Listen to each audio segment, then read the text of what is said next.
Good morning बच्चों। तो मैंने आप लोगों को एक्टिव एंड पैसिव वॉइस में कुछ रूल बताए हैं। होमवर्क भी दिया था मैंने, बहुत सारे बच्चों ने होमवर्क कंप्लीट किया, ये बहुत अच्छी बात है। लेकिन वहाँ पर आप लोग थोड़ा सा वाट वाले में समझने में आपको प्रॉब्लम हुई है। मतलब आप ये नहीं डिसाइड कर पाए कि सब्जेक्ट के रूप में वाट कहाँ आया है और ऑब्जेक्ट के रूप में कहाँ पर वाट आया है।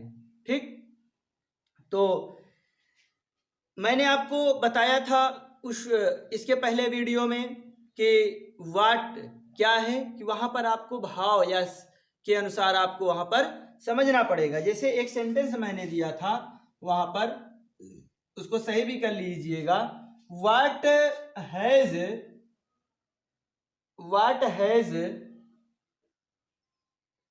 puzzled you। पजल्ड क्या होता है? उलझाना, परेशान करना। ठीक, अब देखिए व्हाट हैज पजल्ड वर्ब है तो और यू ऑब्जेक्ट होगा, सीधी सीधी बात है। तो तुम्हें क्या पजल्ड करता है या तुम्हें क्या पजल्ड किया, बताइए। तो उत्तर क्या मिलेगा? कौन पजल्ड किया, क्या किया। तो यहां पर क्या होगा? व्हाट क्या होगा? सब्जेक्ट होगा। तो यहां पर हमें करना चाहिए था बाय व्हाट से। यहां क्या करना चाहिए था? बाय व्हाट से करना चाहिए था। तो क्या होता? By what.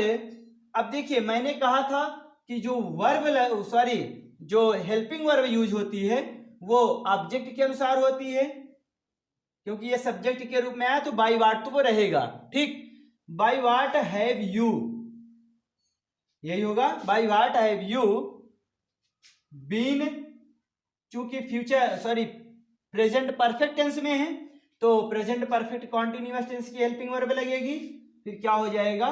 पजल्ड। अब बात समझ में आई? इस तरीके से आपको यहां पर करना था, इस तरीके से आपको यहां पर करना था। ठीक, तो यहां पर थोड़ी सी कमी देखने को मिली, तो मैंने इसको अब आपको ये समस्या नहीं होनी चाहिए वाट वाले में। ठीक, चलिए। हाँ, एक ये कमी थी अमन धुरिया की। ठीक, अमन ने इस तरीके से गलती की है और कुछ बच्चों ने सही भी किया है। तो जिन बच्चों का गलत हुआ था उनके लिए ये चीज थी। हाँ, एक बच्ची है सुहानी प्रजापति। तो सुहानी ने क्वेश्चन पूछा था कि सर हु सब्जेक्ट के रूप में कैसे आता है। ठीक, हु सब्जेक्ट के रूप में कैसे आता है। तो मुझे ऐसा लग रहा है कि जब मैं ट्रांसलेशन जो पढ़ाया हूं उसको सुहानी ने वीडियो को पूरा का पूरा नहीं देखा है। ठीक, मैं ट्रांसलेशन पढ़ाते समय जहां पर भी हु से संबंधित बात आई थी वहां पर मैंने बताया था कि यह सब्जेक्ट के रूप में भी आता है, यह सब्जेक्ट के रूप में भी आता है। लेकिन वहां पर सुहानी ने क्या किया? ध्यान नहीं दिया है और उनका क्वेश्चन आज आया है कि सर हु सब्जेक्ट के रूप में कैसे आता है। तो क्वेश्चन है तो मैं बता दे रहा हूं, लेकिन अगर आप लोग वीडियो को स्किप करके आगे बढ़ा के भगा के वीडियो को देखेंगे तो बिल्कुल भी चीजें समझ में नहीं आएंगी। ठीक, जैसे कोई चीज बताई गई, अब वो तो आएगा तो वीडियो के अंदर ही रहेगा, और अगर आप ये सोच रहे हैं कि आप जो चीज ढूंढना चाह रहे हैं वही तुरंत मिल जाए तो ऐसा संभव नहीं है। वो आपके हिसाब से वीडियो नहीं चलेगा, वीडियो अपने मन से ही चलेगा। ठीक, तो अभी जैसे क्या है, और बच्चे ये सोचते हैं कि सर को कुछ पता नहीं चल रहा है। वहां पर जो व्यू टाइमिंग होती है उससे पता चल जाता है। अब आप लोग ये नहीं समझ पाते कि आधे घंटे का वीडियो है, 30 मिनट का वीडियो है। ठीक, 30 मिनट का वीडियो है। अब आप खुद ही सोचिए कि अगर 20 बच्चों ने देखा वीडियो को तो कितना होगा? 600 मिनट होना चाहिए। 600 मिनट होना चाहिए कि नहीं होना चाहिए? मतलब टोटल कितने होने चाहिए? 10 घंटे 10 घंटे होने चाहिए, लेकिन होता कितना है? 20 बच्चों ने देखा है, तो पता चला है कि बस 80 मिनट, 50 मिनट, 40 मिनट इस तरीके का आता है। तो आप लोग तो पहली बात तो बेवकूफ़ नहीं बना सकते हैं, ये चीज़ जान लीजिए, ठीक। तो आपको करना क्या है, अगर वीडियो को छोड़ कर भगा कर देखेंगे तो नहीं समझ में आएगा, ये पूरी की पूरी गारंटी है। आप चाहे जिस चैनल पर, चाहे जहां पर भी जाकर पढ़ेंगे, अगर आप इस तरीके की पढ़ाई करेंगे तो नहीं कर पाएंगे, ठीक। तो इस चीज को आपको ध्यान देना है। आप लोग घर पर कुछ काम भी नहीं है केवल आपके पास पढ़ाई करने का ही, और जो चीजें पढ़ाई भी जा रही हैं तो उसको भी आप लोग मन लगाकर नहीं पढ़ रहे हैं, पढ़ रहे हैं, ठीक। तो इस तरीके की पढ़ाई का कोई मतलब नहीं रह जाएगा, यदि आप इस तरीके की पढ़ाई कर रहे हैं, ठीक। और घर पर भी आपको एक भी पैसे का काम नहीं होगा, मैं जहां तक सोचता हूं। और आप एक वीडियो या 2 वीडियो देखने के लिए आपके पास 30 मिनट 40 मिनट का समय नहीं है, ठीक। अभी कोई गेम आ जाए, कोई वीडियो आ जाए, उसमें दिमाग ज्यादा जाएगा। चाहे 50 आप टिकटॉक वीडियो देख लें, लेकिन उसमें टाइम वेस्ट नहीं होगा। और यहाँ काम की चीजें मिल रही हैं तो उसमें आपको लगता है कि टाइम वेस्ट हो रहा है, और जो कि बार बार छोटी छोटी गलतियां आप लोगों की सामने उजागर हो रही हैं। तो जरूरी ये है कि आप वीडियो को पूरा देखें, नहीं तो इस तरीके की पढ़ाई का कोई मतलब नहीं है, ठीक। आप इस तरीके की पढ़ाई का कोई मतलब नहीं है, और इस तरीके के बच्चों को कोई भी टीचर पढ़ा भी नहीं पाएगा। ये चीज आप लोग अच्छी तरीके से समझ लीजिए, ठीक। तो अब वहां पर क्वेश्चन इस तरीके का आया कि सर हु सब्जेक्ट के रूप में कैसे है, जो कि मैंने ट्रांसलेशन पढ़ाते समय वहां पर अच्छी तरीके से एक एक पॉइंट को मैंने इंडिकेट करके बताया हूं, ठीक। अब वो किस टेंस में था वीडियो ये याद नहीं है, लेकिन ये अच्छी तरीके से याद है कि मैंने एक एक पॉइंट को वहां पर बताया था, ठीक। फिर भी मैं बता रहा हूं यहां पर, लेकिन अब दोबारा ऐसी गलती नहीं होनी चाहिए, ठीक। चलिए आगे देखते हैं। जैसे मैं बार बार बताता हूं कि तुम्हें कौन पढ़ा रहा है, अब ट्रांसलेशन पढ़ाते समय मैंने आपको बताया था कि अगर हमें सब्जेक्ट का पता करना है तो क्या करना है, यहां पर कौन का प्रश्न लगा दीजिए वाक्य में, यहां नहीं, यहां शुरुआत में ही। तुम्हें कौन पढ़ा रहा है, ढूंढिए उत्तर। तुम्हें कौन पढ़ा रहा है, उत्तर क्या मिलेगा, कौन ही तो मिलेगा। क्या मिला, तुम्हें कौन पढ़ा रहा है, कौन पढ़ा रहा है, उत्तर मिला। तो निश्चित तौर पर यह हमारा सब्जेक्ट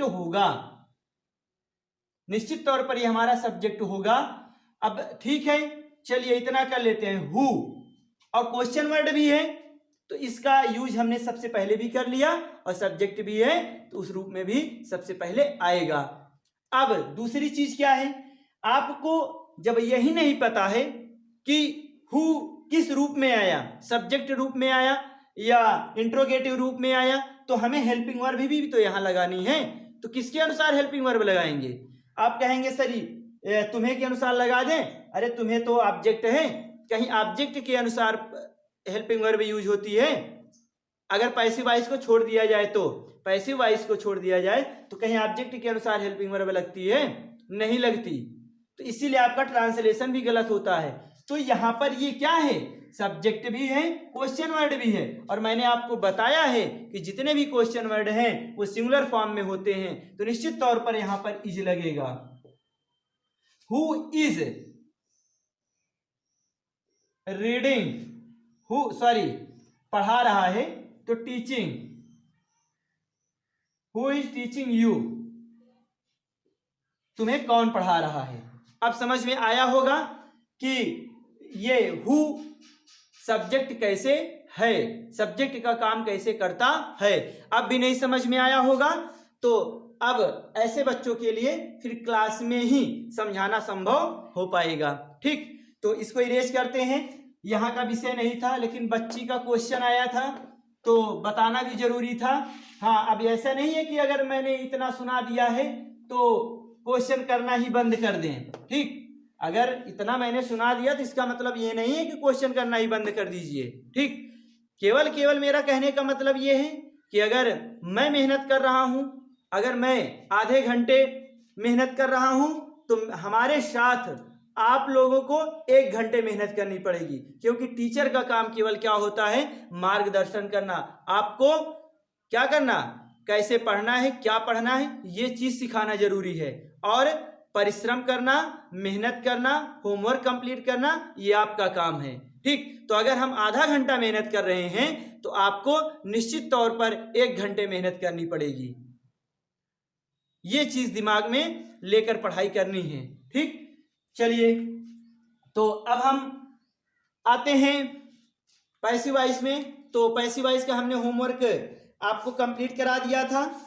ठीक, पैसिव वॉइस का हमने आपको होमवर्क कंप्लीट करा दिया था। तो आज हम क्या करेंगे, पैसिव वॉइस का अगला रूल देखेंगे। ठीक, क्या करेंगे, पैसिव वॉइस का अगला रूल देखेंगे। वो क्या है, देखिए यहां पर हम एक्टिव एंड पैसिव वॉइस पढ़ रहे हैं।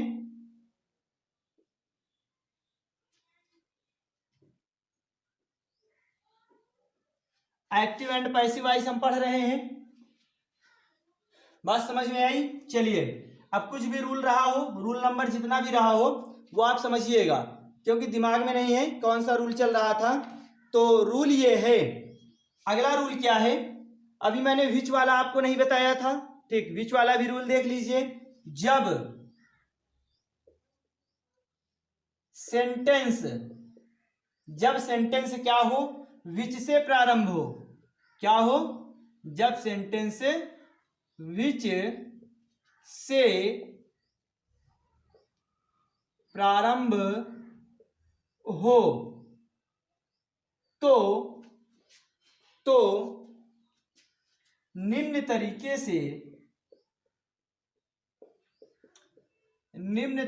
से पैसिव बनाते हैं। अब वो निम्न तरीका क्या है वो देखिए सेंटेंस यहां पर बार बार रूल लिखना जरूरी नहीं है। ठीक, तो नहीं तो आप क्या करेंगे, रूल ही लिखते रह जाएंगे। अब देखिए सेंटेंस है, जैसे एक्टिव में है। ठीक, विच कलर, क्या है, which colour attracts which colour attracts everyone, मतलब कौन सा रंग क्या है, प्रत्येक लोगों को प्रभावित या आकर्षित करता है। ठीक, अब देखिए सबसे ज्यादा जरूरी है यहां पर क्या, आपको सब्जेक्ट, ऑब्जेक्ट और क्या मेन वर्ब, ये आपको पता होना चाहिए। अब देखिए अट्रैक्ट्स, निश्चित तौर पर ये आपका क्या है, वर्ब है। बात समझ में आ रही है। तो कौन अट्रैक्ट करता है, आप ऐसे सोचिएगा, सब्जेक्ट मिल जाएगा। ठीक, और किसे करता है, ऑब्जेक्ट मिल जाएगा। तो किसे करता है, एवरीवन को। तो निश्चित तौर पर ये क्या होगा, हमारा ऑब्जेक्ट होगा। ध्यान समझिएगा, ये क्या होगा, ऑब्जेक्ट होगा। बात समझ में आई। अब उसके बाद इसको तो वर्ब रहेगा ही रहेगा, ये क्या रहेगा, वर्ब रहेगा ही रहेगा। तो निश्चित तौर पर ये क्या होगा, सब्जेक्ट होगा, निश्चित तौर पर ये क्या होगा, सब्जेक्ट होगा। जैसे कौन अट्रैक्ट करता है, कौन सा कलर, कौन सा कलर अट्रैक्ट करता है। देखिए यहां पर क्वेश्चन वर्ड के रूप में अगर आप ना सोच करके इसको कोई व्यक्ति सोच ले, कोई फूल सोच ले, कोई रंग सोच ले, खुद ही समझ में आ जाएगा। जैसे यहीं पर कर देते कि हरा रंग सभी को अट्रैक्ट करता है, ग्रीन कलर अट्रैक्ट्स एवरीवन। पहली बात तो ग्रीन तो कलर होता ही है, तो वहां लगाना ग्रामेटिकली रूप से गलत होता है, ठीक। तो जैसे ग्रीन अट्रैक्ट्स एवरीवन, मतलब हरा रंग क्या करता है, प्रत्येक लोगों को अट्रैक्ट करता है। तो कौन अट्रैक्ट किया, ग्रीन कलर। तो मान लेते हैं कि उसके स्थान पर विच कलर है, तो निश्चित तौर पर विच कलर अट्रैक्ट, तो ये क्या होगा, सब्जेक्ट होगा। तो कहने का मतलब ये पूरा का पूरा क्या होगा, सब्जेक्ट होगा। अब बात समझ में आई। तो अगर ऐसा सब्जेक्ट इस तरीके का आए तो पैसिव बनाते समय हम क्या करते हैं, बाय विच से ही शुरुआत कर देते हैं। बाय विच कलर क्या हो जाएगा, by which colour, by which colour. अब देखिए क्या हो जाएगा, is, by which colour is, ठीक। अब ऑब्जेक्ट आएगा, वही इसमें आपको कौन वाला रूल मिल रहा है, याद है, विच कलर इज एवरीवन, क्या हो जाएगा, अट्रैक्ट, अट्रैक्ट, अट्रैक्टेड, ठीक ना। अब देखिए which colour is everyone attracted. अब देखिए यहां पर आपको कौन सा रूल मिल रहा है, बताइए। यहां पर आपको वही रूल मिल रहा है, हु वाला, हु और हुम वाला। वहां पर बाय हुम लगा लेते थे, बाय हु कर लेते थे, सब्जेक्ट के रूप में आ रहा है तो। और वाट वाले में भी क्या था, अगर वाट वाले में सब्जेक्ट के रूप में अगर आ रहा था तो बाय वाट कर लेते थे, बाय वाट करते थे। और सब्जेक्ट के रूप में आ रहा है तो, और जो ऑब्जेक्ट होता था उसके हिसाब से हेल्पिंग वर्ब यूज की जाती थी। तो यहां पर बहुत सारे बच्चे कहेंगे सर ये एवरीवन तो क्या है, प्लूरल फॉर्म में है। हाँ प्लूरल फॉर्म में होता है, लेकिन जो इसके साथ रूल्स यूज किए जाते हैं वो सभी सिंगुलर फॉर्म के यूज किए जाते हैं। ये जब आपको नाउन और प्रोनाउन पढ़ाया जाएगा तो वहां पर आपको पूरे के पूरे रूल्स बताए जाएंगे, तब आपको और आसानी होगी, ठीक।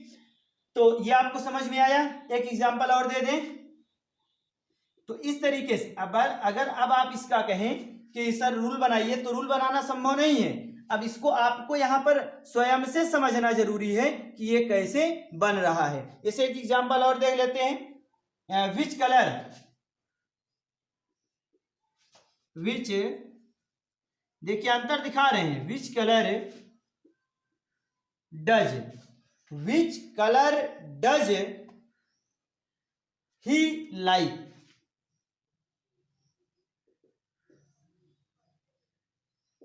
समझिएगा। अब दोनों में मैं आपको अंतर समझा रहा हूं, दोनों में अंतर समझने का प्रयास करिएगा, ठीक। अब जैसे यहां पर लिखा था विच कलर अट्रैक्ट्स एवरीवन, मतलब कौन सा रंग सभी लोगों को आकर्षित करता है। अब यहां पर क्या है, which colour does he like, कौन का प्रश्न लगा ले, सब्जेक्ट ढूंढे, कौन पसंद करता है, लाइक में ही लगाएंगे, कौन पसंद करता है, वह। तो निश्चित तौर पर यह हमारा सब्जेक्ट होगा, निश्चित तौर पर यह हमारा क्या होगा, सब्जेक्ट होगा। चलिए इसको हमने क्या कर लिया, सब्जेक्ट कर लिया, ठीक। ये वर्ब है, चलिए ये भी हो गया। ये हेल्पिंग वर्ब है, चलिए ये भी हो गया, ये हेल्पिंग वर्ब हो गया, ठीक। और ये पूरा फिर क्या होगा, निश्चित तौर पर ये ऑब्जेक्ट होगा। ऐसे क्या क्या पसंद करता है, कौन सा रंग, किसे पसंद करता है, कौन से रंग को, तो ये निश्चित तौर पर ऑब्जेक्ट होगा।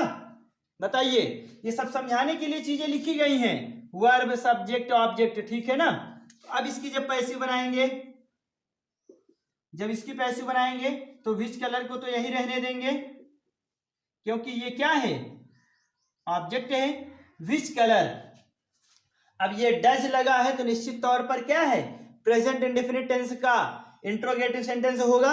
ठीक, अब उसके बाद इसके अनुसार हम लगाएंगे, इसके अनुसार हम क्या लगाएंगे, हेल्पिंग वर्ब लगाएंगे, तो इज हो जाएगा। ठीक, which colour is liked by him, उसके द्वारा कौन सा रंग पसंद किया जाता है।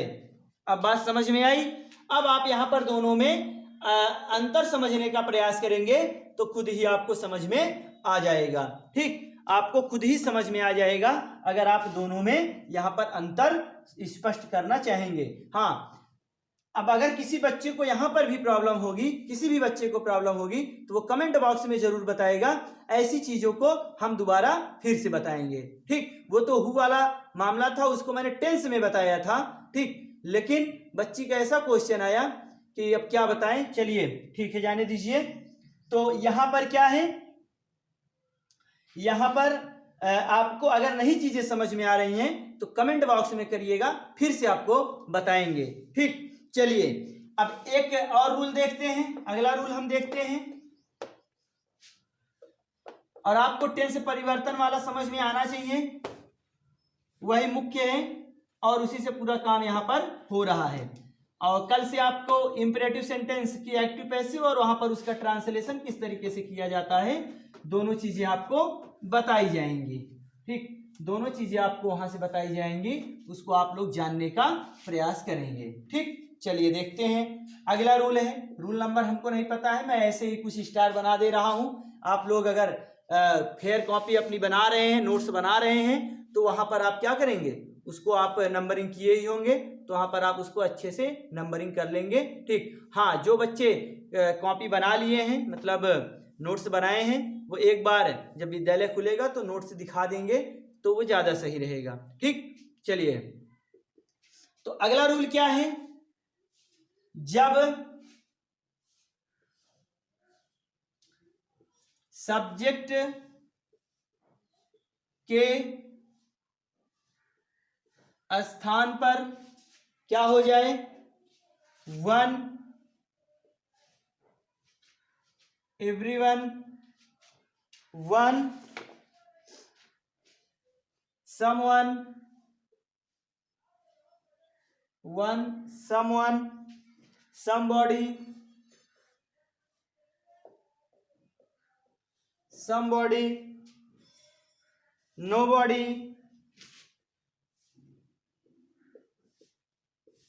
nobody,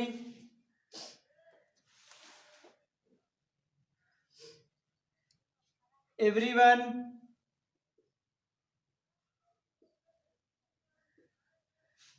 one, someone, somebody, nobody, everyone, everybody,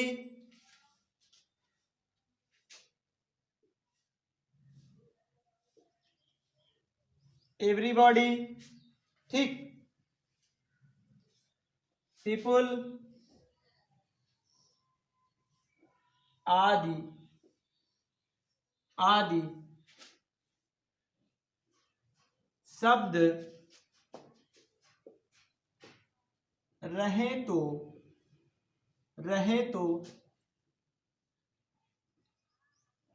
passive voice में इनका लोप कर दिया जाता है। लोप कर दिया जाता है कहने का मतलब क्या होता है, मतलब इनको हटा दिया जाता है। लोप कर दिया जाने का मतलब क्या है, इनको हटा दिया जाता है। ठीक, और भी बहुत सारे शब्द आते हैं, दे भी आ जाता है, आई भी आ जाता है, वी भी आता है, मतलब अस को भी क्या करते हैं, आपको हटा हुआ भी मिलेगा। ठीक, लेकिन अभी हम लोग क्या कर रहे हैं, बेसिक में सीख रहे हैं, तो अभी वहां तक ही सीखने का प्रयास करेंगे। तो यहाँ पर क्या है कि पैसिव वॉइस में इन सब का लोप कर दिया जाता है। कहने का मतलब आपके दिमाग में एक चीज ये आना चाहिए क्या, कि अगर ये सब्जेक्ट के स्थान पर आ रहे हैं तो निश्चित तौर पर बाई के साथ जाएंगे।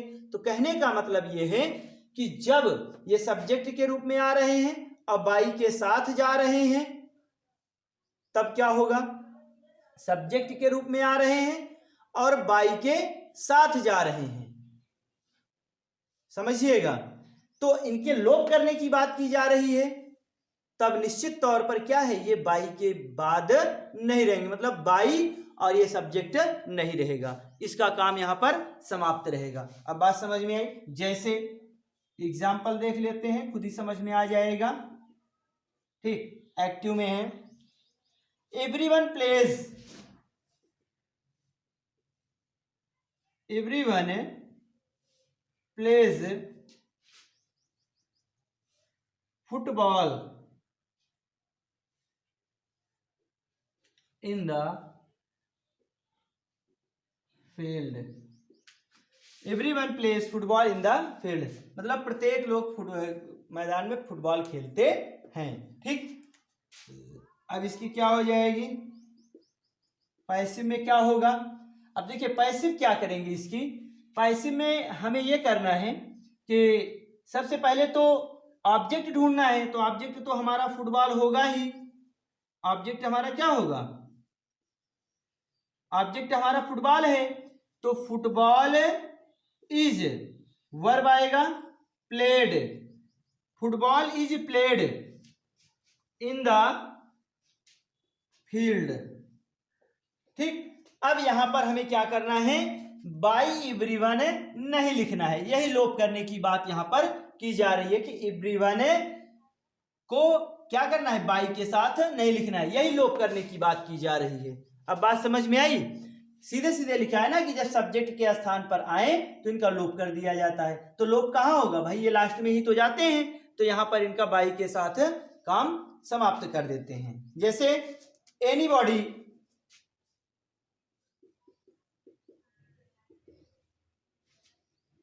Anybody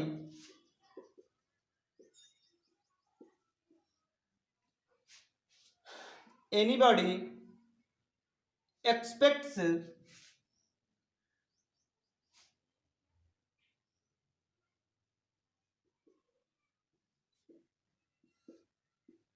anybody expects good news. बात समझ में आई। अब देखिए यहां एनीबॉडी सब्जेक्ट के रूप में आया है, तो जब इसकी पैसिव हम बनाएंगे, जब इसकी पैसिव बनाएंगे तो कैसे बनेगा, ये ऑब्जेक्ट है गुड न्यूज, तो क्या हो जाएगा, good news, good news expected, good news expected, बस सॉरी गलत है, प्रेजेंट इंडेफिनिट टेंस है, इज क्या हो जाएगा, एक्सपेक्टेड। ये चीजें ध्यान देने की हैं, आते हुए भी क्या हो जाता है, गलत हो जाता है, मतलब इसको ह्यूमन एरर बोलते हैं। ठीक, इस तरीके से मतलब आते हुए, जैसे इज भूल गए, ठीक, तो इसीलिए होता है कि एक बार चेक कर लेना जरूरी रहता है। तो ये आपको समझ में आया होगा, ये आज का रूल, ये आज का रूल आपको समझ में आया। ठीक, इसको भी आप अच्छे से कंप्लीट करेंगे, इसको भी आप क्या करेंगे, अच्छे से कंप्लीट करेंगे। ठीक, तो इसको भी इरेज कर रहे हैं, ये भी रूल आपको समझ में आ गया होगा।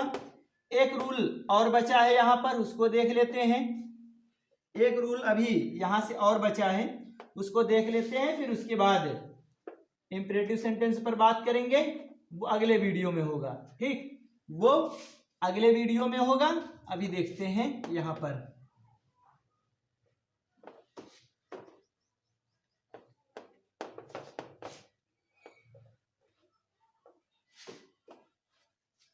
चलिए देखते हैं, अगला रूल है, अगले रूल में क्या है कि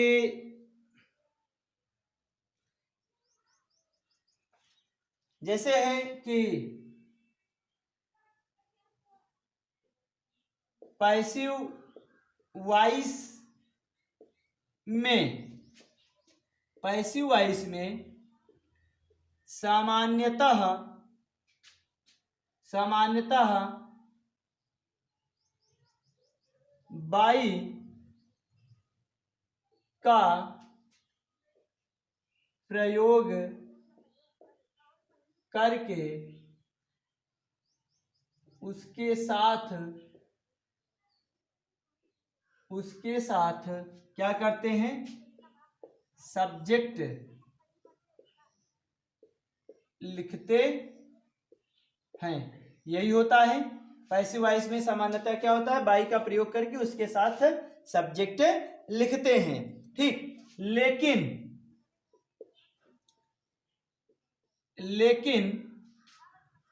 कुछ वर्ब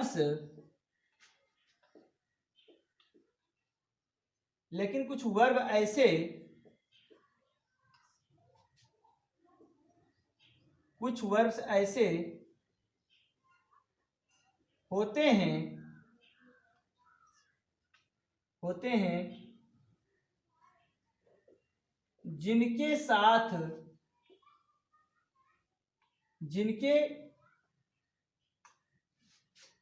कुछ वर्ब्स ऐसे होते हैं कि जिनके बाद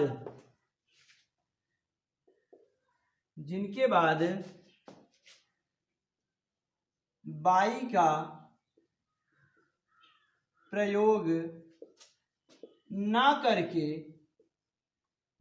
प्रयोग ना करके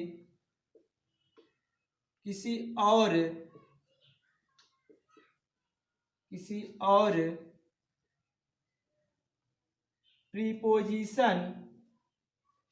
और प्रीपोजिशन का प्रयोग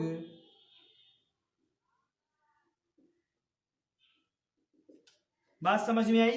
पैसिव वॉइस में सामान्यतः बाई का प्रयोग करके उसके साथ सब्जेक्ट लिखते हैं, लेकिन कुछ वर्ब्स ऐसे होते हैं कि जिनके बाद बाई का प्रयोग ना करके, ठीक, जिनके साथ बाई का प्रयोग ना करके किसी और प्रीपोजिशन का प्रयोग करते हैं। कहने का मतलब यहां पर बाई का प्रयोग नहीं होगा। जैसे वो वर्ब से लिख लीजिए, जैसे है क्या,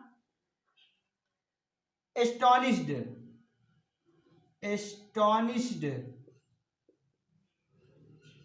क्या है, एस्टोनिश्ड।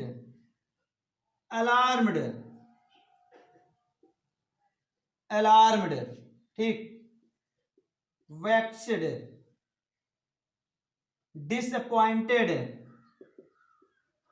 क्या है, डिसअपॉइंटेड, ठीक, क्या है, डिसअपॉइंटेड। फिर क्या है, डिस्ट्रेस्ड,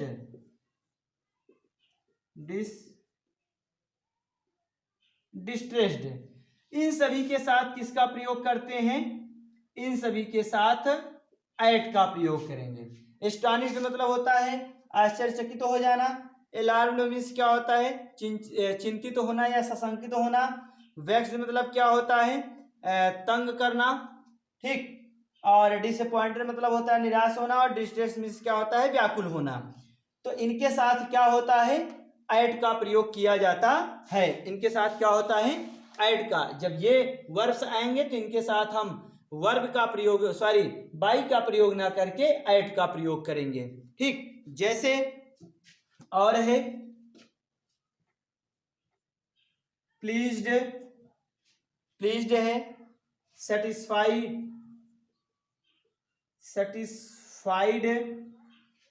ठीक, सेटिस्फाइड, चार्म्ड,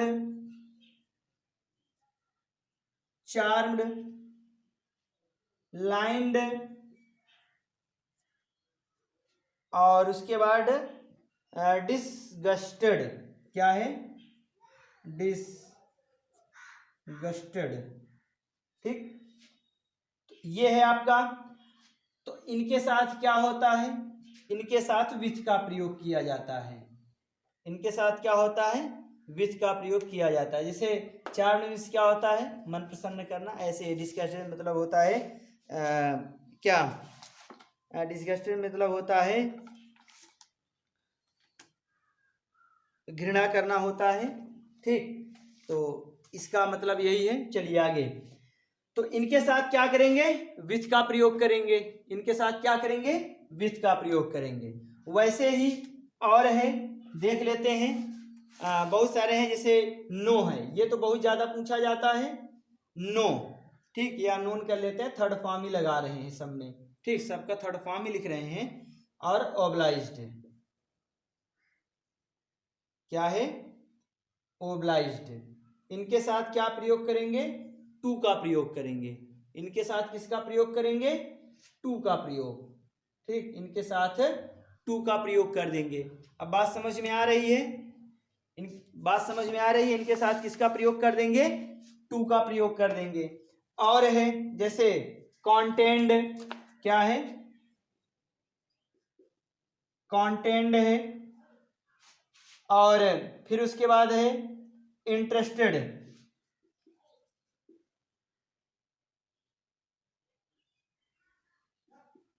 इंटरेस्टेड, इनके साथ क्या होगा, इनके साथ इन का प्रयोग करेंगे।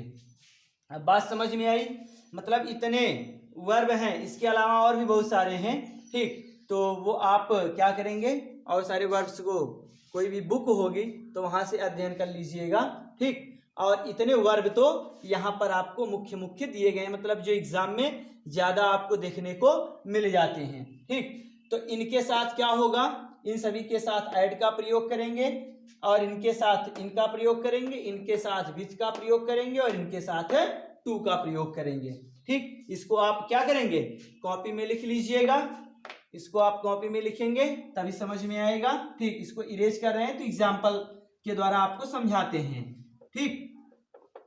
जिन भी बच्चों को प्रॉब्लम होगी वो वीडियो को रोक करके किया करेंगे, वो लिख लिया करें, इसमें कोई प्रॉब्लम नहीं है, इसमें कोई प्रॉब्लम नहीं है, या इसी का स्क्रीनशॉट लेकर बाद में लिख लिया करें, ठीक। दोनों तरीका है आपके पास, कई तरीके हैं, आप लोग सब जानते हैं, लेकिन बस जानबूझकर पढ़ना नहीं चाहते। चलिए, अब इसके बाद क्या एग्जाम्पल जैसे आ जाए, पहले एक्टिव में ही देख लेते हैं। जैसे हो जाए कि I know him, I know him, जब इसकी पैसिव बनाएंगे, अब देख रहे हैं नो आया है, हिम तो पहली बात क्या है, तो ही इज क्या हो जाएगा, नोन। अब यहां पर क्या करें, बाई मी करें, गलत, बाई मी करें, गलत, क्या बताया नो के साथ, टू, तो उसके बाद मी, मतलब he is known to me. अब बात समझ में आई, ये चीज यहां पर कही जा रही है, ये कहा गया है कि बाई का प्रयोग करते थे, लेकिन ये ऐसे वर्ब्स कुछ हैं कि जिनके साथ कुछ दूसरे, मतलब कुछ किसी और प्रीपोजिशन का प्रयोग करते हैं, तो प्रीपोजिशन ऐसे ही आएंगे। अब बात समझ में आई, जैसे और एग्जाम्पल देख लेते हैं, एक्टिव के रूप में ही देखेंगे, कैसे, ही प्लीज्ड मी, ही प्लीज्ड मी, क्या है, ही प्लीज्ड मी, तो क्या हो जाएगा, ही प्लीज्ड मी, तो इसकी पैसिव क्या हो जाएगी, इसकी पैसिव हो जाएगी आई वाज, देख रहे हैं पास्ट इंडेफिनिट में है तो आज, आई वाज प्लीज्ड। अब इसके साथ मैंने क्या बताया, इसके साथ मैंने बताया विथ का प्रयोग, तो विथ हिम, तो ये सब चीजें दिमाग में रखने की हैं, I was pleased with him, ठीक। ऐसे ही छोटे छोटे सेंटेंस आपसे एग्जाम में पूछ लेता है, लेकिन बच्चे क्या कर देते हैं, बाई का प्रयोग करके निकल लेते हैं, और जो कि एग्जाम में नंबर आया तो कहेंगे सर पूरा तो करके आए थे, नंबर हमारा कट गया, कॉपी नहीं सही चेक हुई। बच्चे बहुत सारा आरोप लगा देते हैं और अपनी गलतियों को नहीं देखेंगे, अपनी गलतियों को ध्यान नहीं देंगे, बस क्या करेंगे, टीचरों के ऊपर और अपनी गलतियां छिपाने के लिए वो ऐसा कर देते हैं, या आप वो चीज पढ़े नहीं होते हैं, ठीक। पूरा वही घिसा पिटा हमेशा बाई का प्रयोग होता है, तो वो सब चीजें छोड़कर हमें बढ़ना है आगे। क्यों, क्योंकि पढ़ाई का जो तरीका है वो किसी और तरफ जा रहा है, किसी और तरफ मतलब पूरी की पूरी पढ़ाई आपकी कंपटीशन लेवल की तरफ घूमी हुई है, तो अगर समय के हिसाब से नहीं चलेंगे तो बहुत पीछे रह जाएंगे, ठीक। और एग्जाम्पल दे देते हैं, यहां से चीजों को आप समझिए, चीजों को आप समझिए, यही आपका क्या है, अंतिम यहाँ का रूल है। फिर उसके बाद अगले वीडियो में हम मिलेंगे। चलिए देखते हैं अगला क्या है। एक्टिव में है the news surprised, the news क्या है, surprised us, the news surprised us. अब देखिए सरप्राइज के साथ मैंने क्या बताया, सरप्राइज के साथ ऐड बताया था, तो बस काम वही था, अस का वी हो जाएगा, तो वी सरप्राइज्ड है मतलब पास्ट इंडेफिनिट टेंस में है तो वर हो जाएगा, वी वर सरप्राइज्ड। अब क्या होगा, एट मी, एट का प्रयोग कर देंगे, इसके साथ एट का ही प्रयोग बताया, सॉरी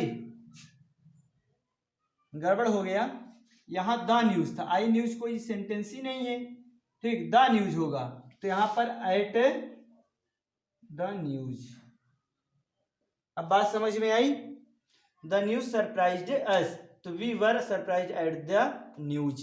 अब बात समझ में आई। और एग्जांपल देख लें, चलिए देख लेते हैं।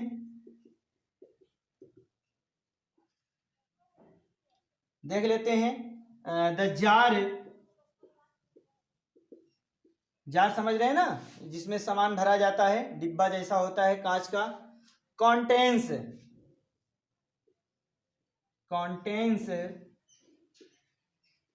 मिल्क, मतलब जार दूध से भरी है, ठीक है ना, कॉन्टेंस मिल्क। अब देखिए पैसिव जब बनाएंगे कॉन्टेंस का इन होता है, तो पहले क्या हो जाएगा, milk is contained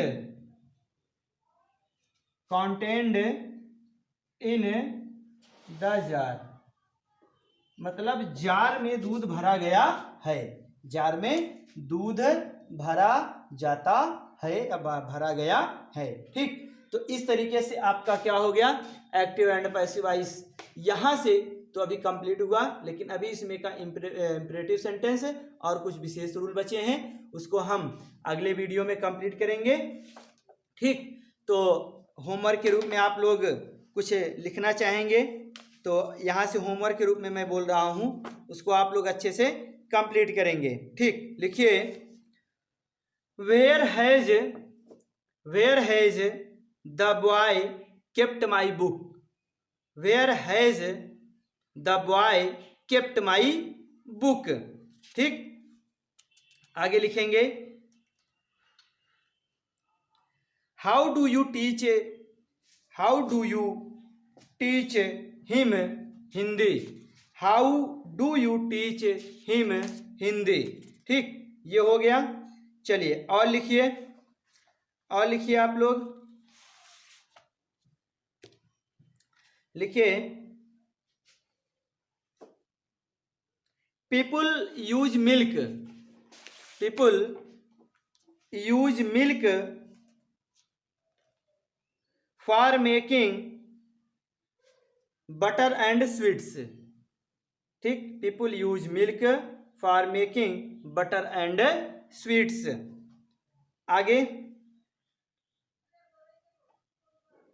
one does not respect a dishonest man, one does not respect a dishonest man. अगला, no one insults an honest man, no one insults an honest man, ठीक। चलिए और लिखेंगे होमवर्क के रूप में, अब तो लगभग सब कंप्लीट हो गया है। लिखेंगे,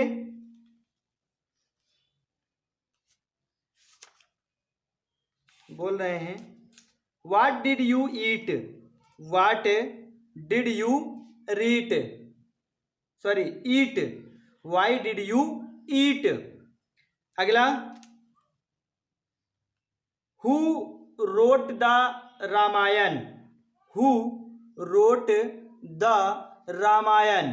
ठीक, इतना आप लोग क्या करेंगे, होमवर्क के रूप में कंप्लीट करेंगे। हम मिलते हैं कल, मतलब अगले वीडियो में। ठीक, आप इतना वीडियो को कंप्लीट करेंगे और होमवर्क भी आप कमेंट बॉक्स में सेंड करेंगे। ठीक, और हम मिलते हैं अगले वीडियो में।